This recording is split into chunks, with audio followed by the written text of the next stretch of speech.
The Dark Mind Games of Power. What Machiavelli and Robert Greene don't want you to know. Imagine walking into a room and instantly knowing who holds the real power. Not the person with the fancy title or the loudest voice, but the true puppet master pulling the strings behind the scenes. What if I told you there are people who can read your thoughts, predict your next move, and influence your decisions without you ever noticing? These aren't comic book supervillains or fictional characters. They're real people walking among us, using psychological tactics that have been refined over centuries. Hey, before we dive deeper, I need to give you a quick warning. What we're about to discuss isn't your typical self-help advice.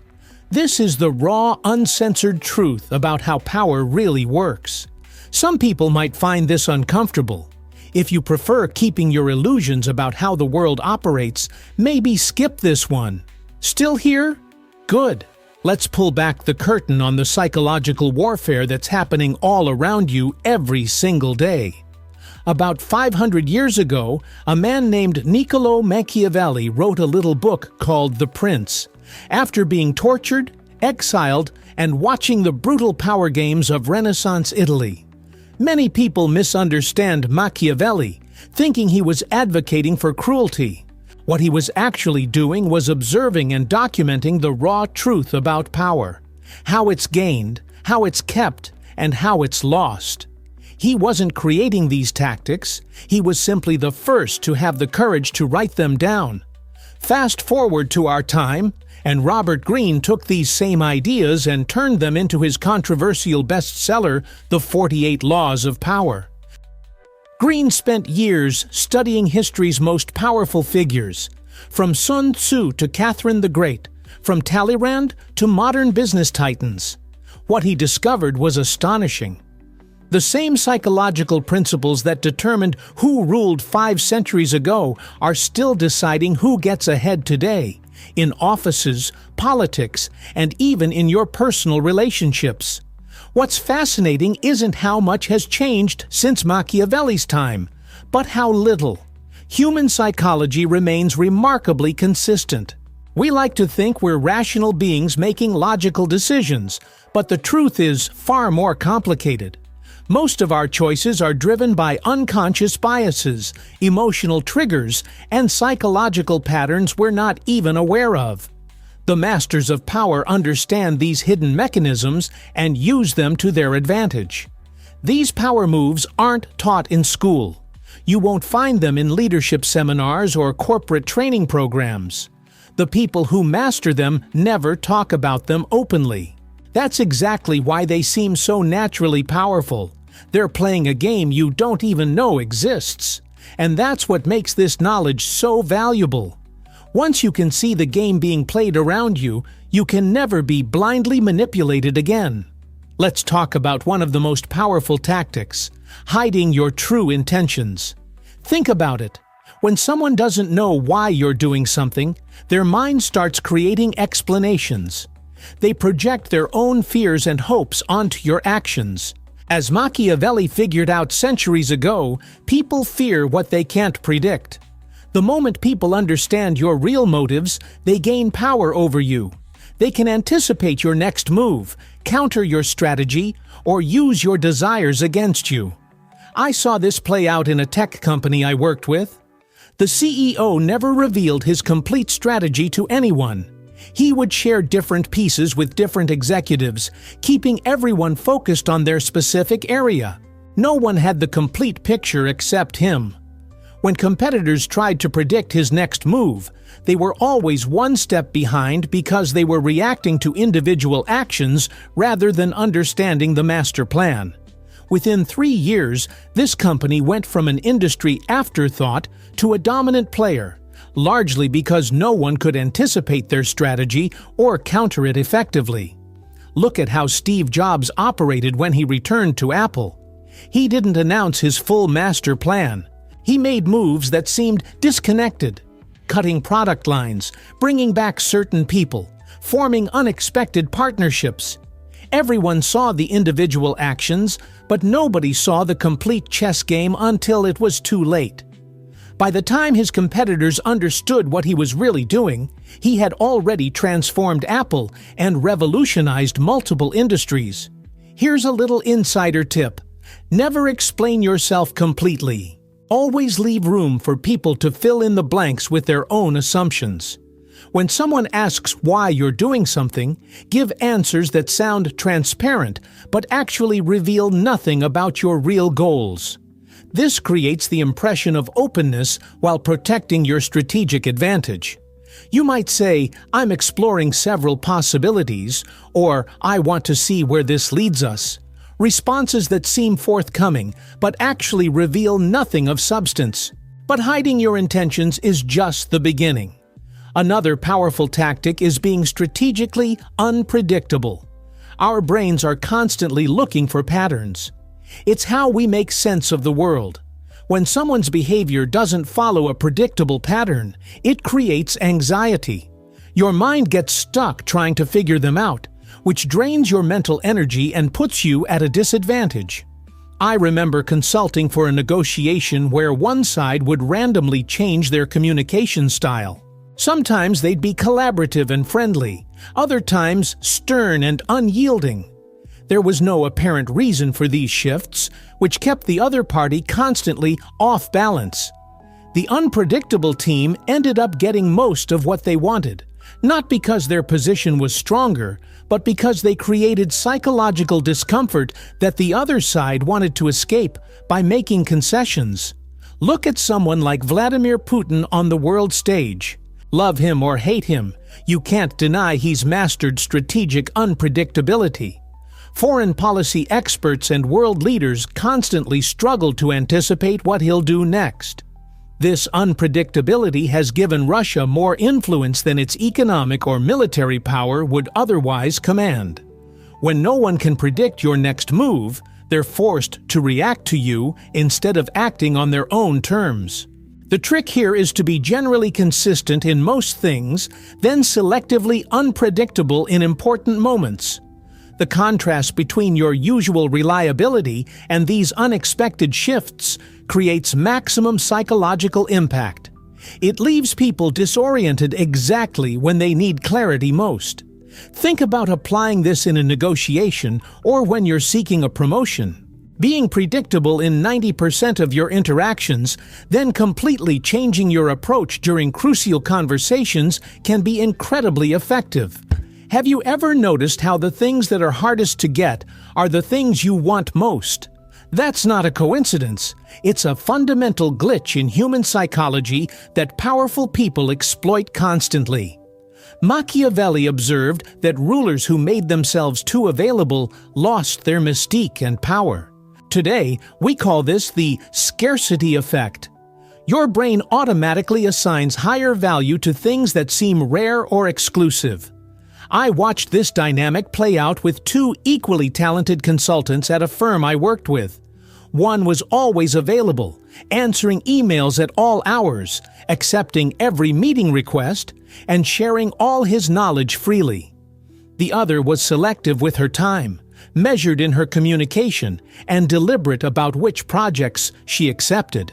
Though their actual expertise was comparable, the second consultant was perceived as far more valuable, commanded higher fees, and was sought after by the most prestigious clients. The difference wasn't ability, it was perceived scarcity. Think about it in your own life. The colleague who's always available, always eager to help, always sharing everything they know. Do people value their input? Usually not. Now think about that person who's selective with their time, measured with their words, and careful about which projects they take on. Even if their actual abilities are the same, they're perceived as more valuable. Warren Buffett understands this perfectly. In an age where most executives are constantly communicating through multiple channels, Buffett's annual shareholder letters are relatively brief and infrequent. When he does speak publicly, markets move because his words are rare. He's created scarcity around his insights, transforming them from mere opinions into valuable events. The key is to create information asymmetry, know everything about others while revealing little about yourself. Make your most valuable assets, your time, attention, and approval, things that others must earn rather than receive freely. Remember, people don't value what comes easily. This isn't about being arrogant or inaccessible. It's about understanding that when something requires effort to obtain, people automatically assign it greater value. Now, here's where things get really interesting. One of the most powerful weapons in the psychological arsenal isn't intimidation or aggression, it's tactical empathy. Understanding other people's deepest desires and fears gives you an incredible advantage. While Machiavelli advised princes to appear merciful while being calculating, today's masters of power take this to another level. We humans have an overwhelming need to feel understood. When someone seems to genuinely get us, especially our unspoken desires and fears, our psychological defenses naturally come down. We start trusting them, revealing more, becoming more vulnerable. What looks like compassion from the outside is actually reconnaissance. I witnessed a master of this technique turn around a hostile business acquisition. The acquiring company's representatives spent the first meetings doing nothing but asking questions and listening. He didn't push his agenda or make demands. He simply demonstrated deep understanding of the target company's concerns, reflecting back their fears and hopes with remarkable accuracy.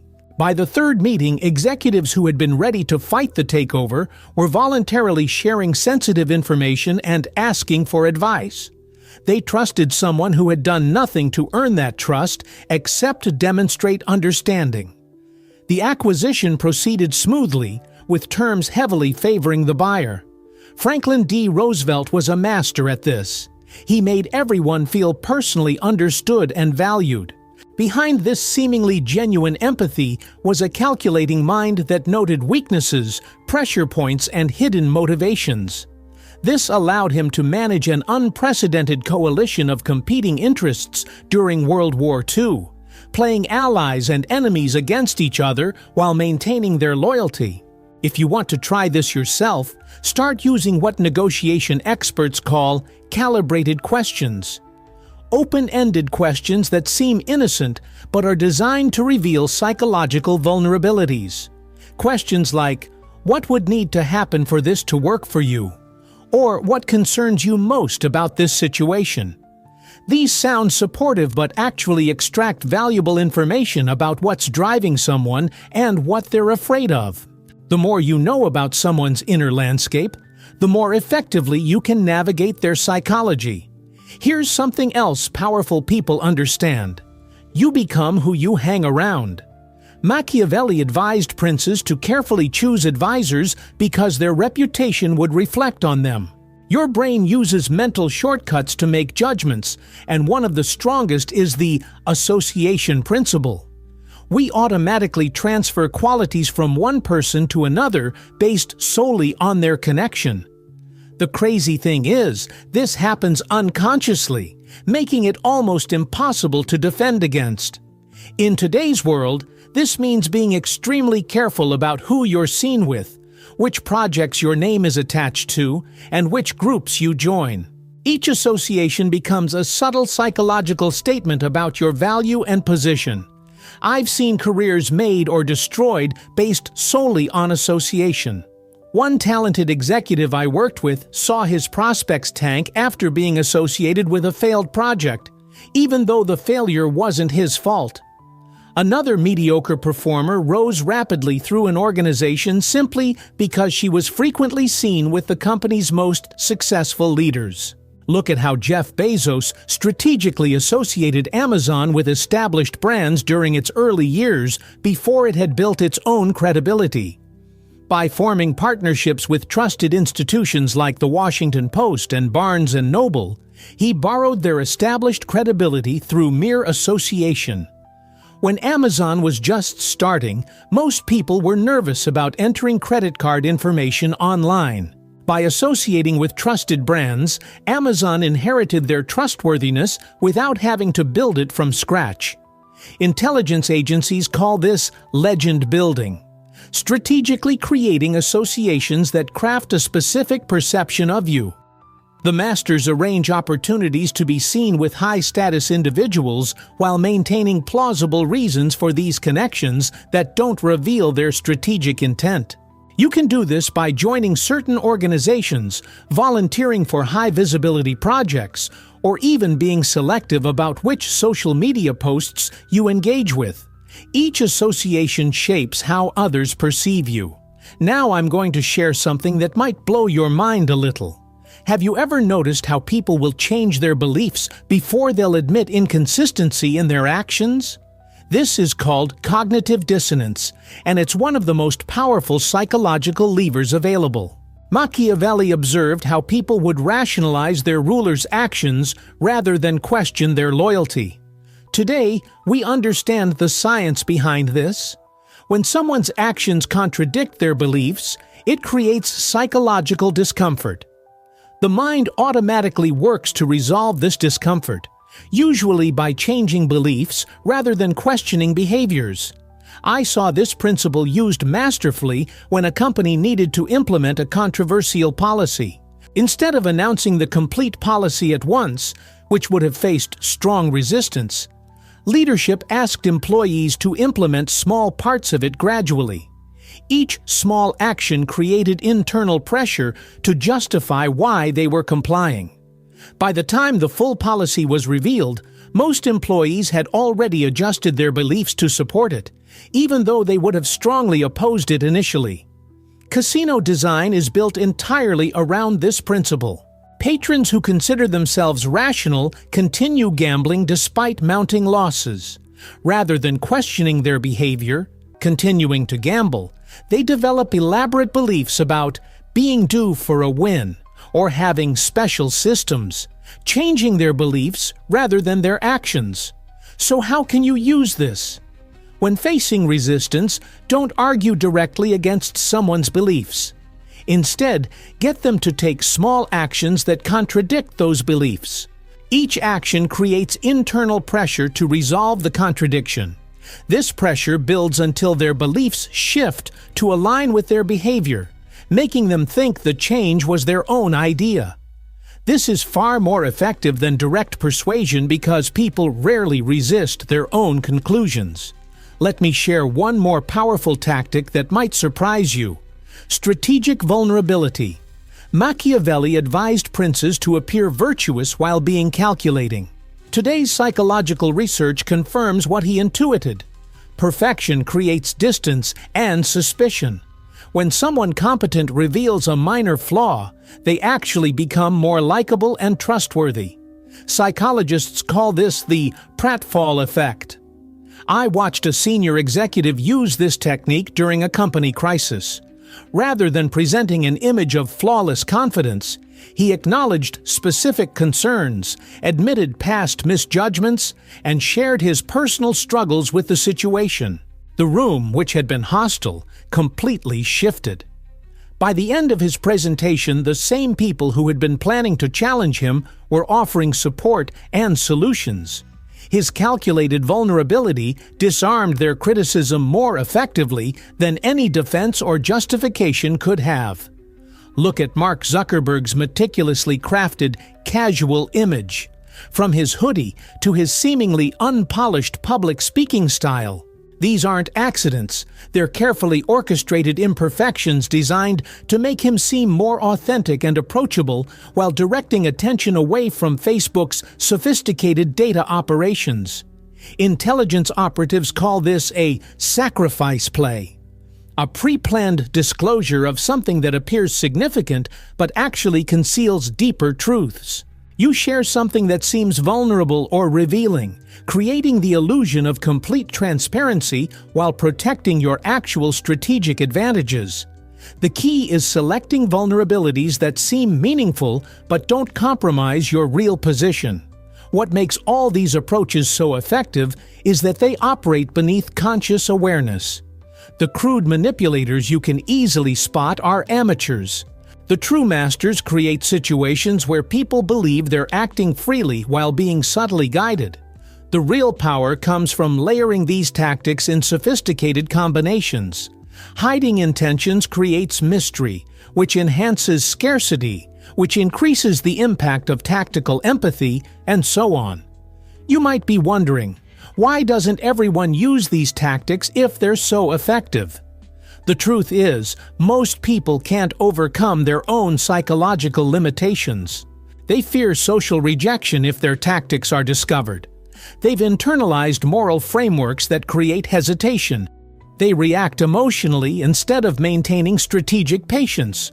Or they apply these principles inconsistently, undermining their effectiveness. I've watched countless people try to implement these strategies and fail because they couldn't separate their emotions from their actions. They get angry and reveal their true intentions. They feel guilty and compensate by over-explaining. They get impatient and abandon their strategy before it bears fruit. The rare individuals who master these principles separate their strategic thinking from their emotional responses. They maintain enough psychological distance to implement these tactics dispassionately while appearing completely authentic. I know what some of you are thinking. Isn't all this unethical? It's a fair question, but the answer isn't as simple as most people think.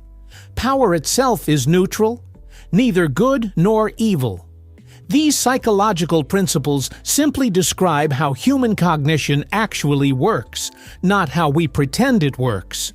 Those who refuse to understand these dynamics don't take the moral high ground.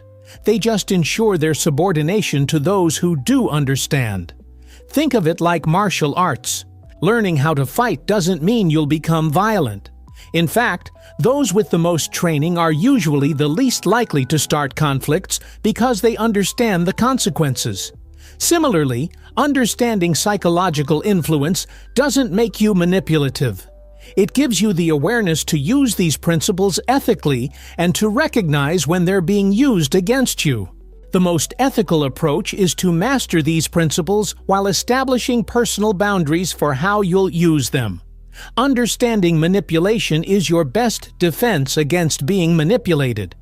Knowing how to influence doesn't mean you have to use that knowledge exploitatively. You can use these same principles to become a more effective leader, to help people overcome limiting beliefs, or to create positive change in organizations. Here's the really interesting part. The true masters of psychological influence are rarely recognized as manipulators. Their impact feels natural, their timing seems fortunate, and their success appears deserved. This invisibility is the hallmark of true mastery, the ability to shape reality while seeming to simply navigate it. As Machiavelli observed 5 centuries ago, everyone sees what you appear to be, few experience what you really are. These tactics have shaped world events for centuries and continue to determine who rises to power in every area of human activity. Understanding them gives you a tremendous advantage in navigating complex situations involving other people. From negotiating a raise to managing difficult relationships, these principles apply universally because they're based on how the human mind actually works, not how we wish it worked. But this knowledge comes with responsibility. Those who study these principles purely for exploitation eventually self-destruct through overreach or create enemies who unite against them. Those who master these dynamics while maintaining ethical boundaries gain sustainable influence that grows over time. The choice of how to apply this knowledge is yours, but understand that these principles themselves are simply tools.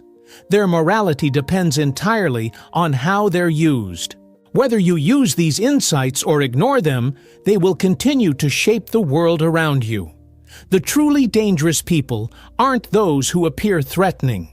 They're those who've mastered the invisible art of psychological influence, hiding their power behind masks of virtue, authenticity, and benevolence. Now you know their secrets. The question is, what will you do with this knowledge? Will you use it to protect yourself from manipulation, to become more effective in your career, to create positive change? Or will you pretend these dynamics don't exist and remain vulnerable to those who understand them better than you do? If you found this valuable, hit that subscribe button because in my next video, I'll be taking these principles even deeper, showing you exactly how to apply them in specific situations that matter to you. I'll reveal the psychological triggers that make people immediately trust you, the subtle body language signals that communicate power without saying a word, and the verbal patterns that bypass rational resistance and speak directly to the unconscious mind. And trust me, once you start seeing these dynamics at play in your everyday life, you'll never look at human interaction the same way again. Remember, I'm sharing this information for educational purposes only. Understanding these psychological principles is essential for protecting yourself against manipulation and for ethical leadership. Use this knowledge responsibly.